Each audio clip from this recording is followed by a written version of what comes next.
जय श्री राम। रामायण सिंधी शायरी में व्याख्या हिंदी में।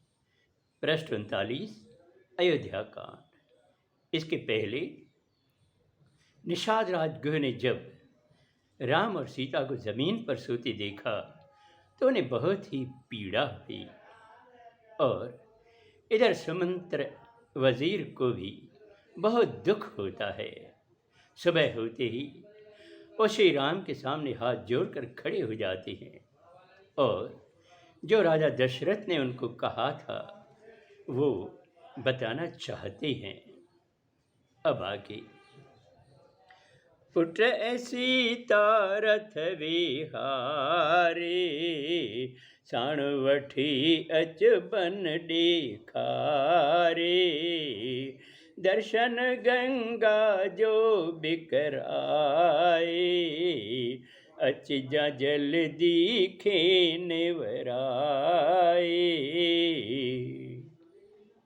मंत्री सुमंत्र ने बात बताई कि मुझे राजा दशरथ ने कहा था कि मेरे दोनों पुत्रों और सीता को रथ पर बिठाकर वन में घुमा लेना और गंगा जी का दर्शन कराकर जल्दी उन्हें वापस ले आना।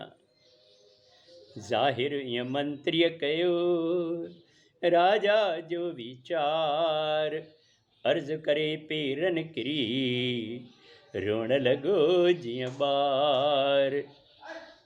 इस तरह मंत्री ने राजा की बात उनको बताई और विनती करने लगा। उनके पैर पकड़ लिए और ऐसे रोने लगा जैसे कोई बच्चा रोता है।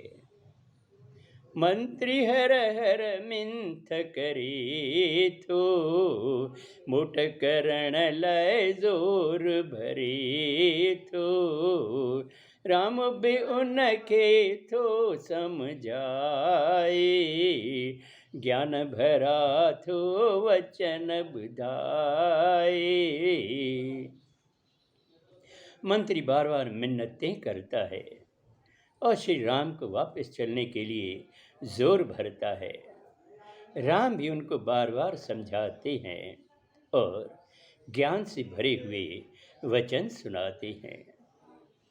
धर्म बराबर को सच नाहे, वेद पुराण बे आख्यो आहे, धर्म इहो सुख मुखे ॾींदो, वचन छॾण सां अपजस थींदो।